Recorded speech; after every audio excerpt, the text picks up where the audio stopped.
시청자 여러분 안녕하십니까? 지방자치 중점 소식을 전하고 더 나은 지방자치의 방향을 제시하는 지방자치 1번지입니다. 공단 창립 30주년을 맞은 국민연금공단 이사장에 김성주 전 의원이 취임했는데요. 취임사에서 스튜어드십 코드 도입 등 혁신도시의 두 번째 시즌을 마련하겠다고 강조했습니다. 홍재희 기자입니다. 국민연금공단은 전북 전주 국민연금공단 본부에서 새 이사장을 맞이했습니다. 연금공단 김성주 이사장은 7일 취임식을 갖고 본격 업무에 들어갑니다. 600조가 넘는 세계 3대 연기금을 성장한 국민연금의 기부 운영은 서울이 아닌 전주에서 얼마든지 가능하며 단기 투자보다는 중장기 투자에 주력하는 연기금으로서는 오히려 지역이 더 기금의 성격에 부합할 수 있습니다.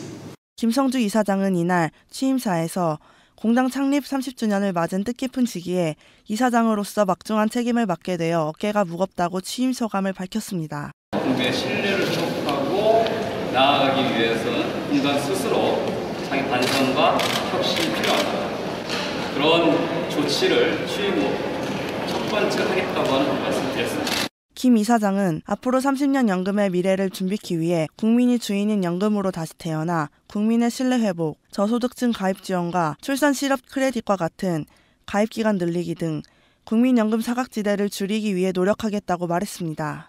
또 스튜어드십 코드 도입과 사회적 책임 투자 원칙에 입각한 주주권 강화 방안에 대한 연구 등을 통해 기금 운용의 독립성, 투명성, 전문성 강화, 국가균형 발전과 혁신도시 시즌2를 마련하겠다고 강조했습니다. KLN 홍재희입니다.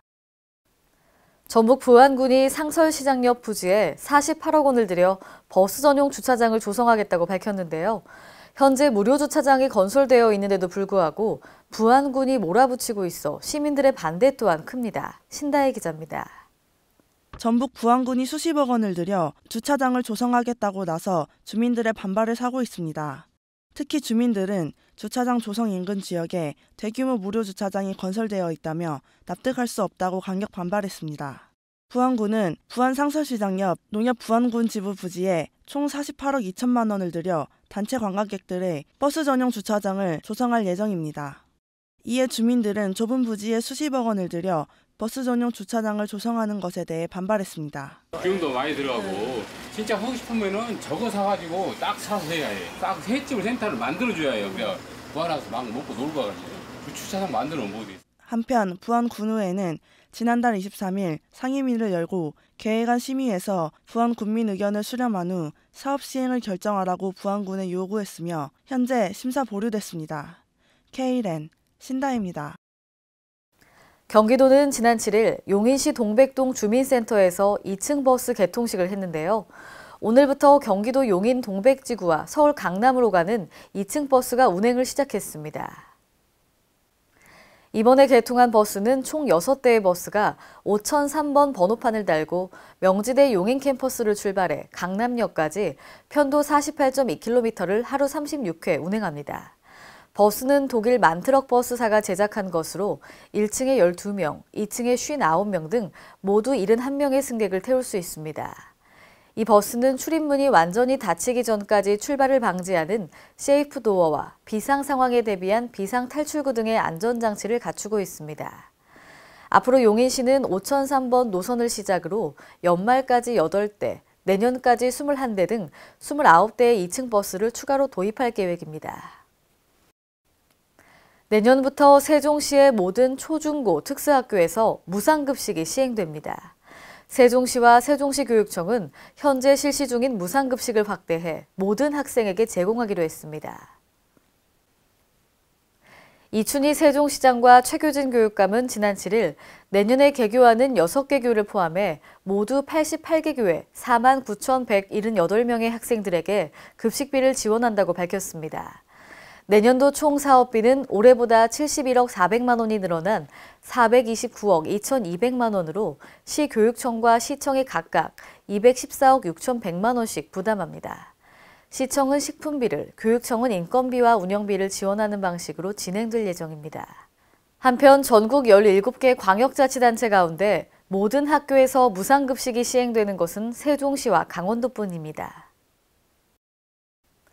권선택 대전시장이 내년도 정부 예산안에 대한 국회 예산결산특별위원회의 본격적인 심사를 앞두고 지난 7일 국회를 방문해 예산 확보 활동을 펼쳤습니다. 권 시장은 이날 우원식 더민주당 원내대표와 김태년 더민주당 정책위장 등을 만나 지역 현안 사업에 대한 국비 지원 필요성을 설명하고 국회 및 당 차원의 각별한 관심과 배려를 건의했습니다. 대전시가 증액 요구한 주요 현안 사업은 옛 충남도청사 부지 매입비 확보와 현충원 내 나라사랑 체험관 건립, 노후공단 주차 환경 개선 등입니다. 이에 대해 관계자들은 공감을 표시하며 이번 예결특위 심의 시 현안 사업 국비 증액에 협조하겠다고 밝혔습니다. 대구광역시는 지난 7일 동구 검사동에 건립한 대구 로컬푸드 직매장 및 농가 레스토랑의 개장식을 가지고 본격적인 운영을 시작했습니다. 농가와 소비자 간 직거래를 활성화하기 위해 운영되는 대구 로컬푸드 직매장은 지역 농민이 신선하고 안전한 농산물을 직접 포장해 저렴한 가격에 판매하는 착한 농산물 판매장입니다. 대구 로컬푸드 직매장의 1층에서는 우수한 품질의 지역 농축산물과 이를 이용하여 만든 가공품과 우리밀로 만든 건강한 베이커리 등이 판매되며 2층은 뷔페식 식당으로 건강한 식사를 제공할 예정입니다. 대구시에는 이번에 개장하는 대구 로컬푸드 직매장을 비롯해 문양역, 가창농협 등의 5개의 로컬푸드 직매장이 독립매장 형태로 운영 중이며 농부장터와 대구 로컬푸드 직매장에서는 농가 레스토랑을 함께 운영하고 있습니다. 충북 청주시가 지난 6일 프랑스 파리 유네스코 본부에서 열린 제39차 유네스코 총회에서 세계 최초의 유네스코 국제기록유산센터를 청주에 유치하는 쾌거를 거뒀습니다.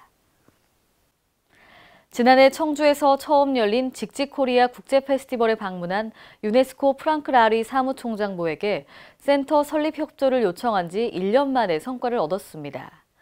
청주시는 2016 서울기록총회를 주관하면서 직직코리아 국가기록원과 함께 유네스코 한국위원회 등과 긴밀한 협조로 노력한 결과라고 전했습니다.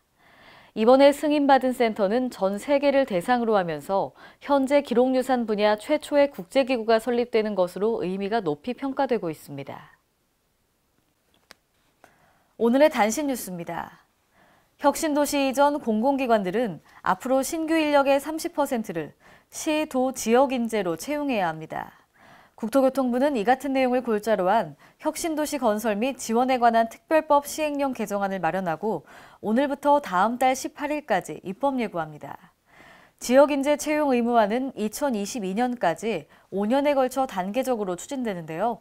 내년에는 18% 수준을 적용하고 매년 3%씩 기준을 높여 2022년엔 30% 기준을 적용합니다. 올해 소득분에 대한 연말정산 결과를 미리 확인할 수 있는 서비스가 지난 7일부터 시작됐습니다. 국세청은 이날부터 연말정산 세액을 미리 확인할 수 있는 연말정산 미리 보기 서비스를 시작했는데요. 올해부터는 배우자 등 기본공제 대상자가 주택 월세 계약을 체결한 경우에도 세액공제를 받을 수 있습니다. 또 올해부터 공제 대상 주택에 고시원이 포함됐습니다. 국세청은 미리 보기 서비스와 함께 예상 세액의 증감 원인과 항목별 공제 한도, 절세 팁 등의 정보도 함께 소개했습니다. 이상으로 지방자치 1번지를 마칩니다. 시청해주신 여러분 고맙습니다.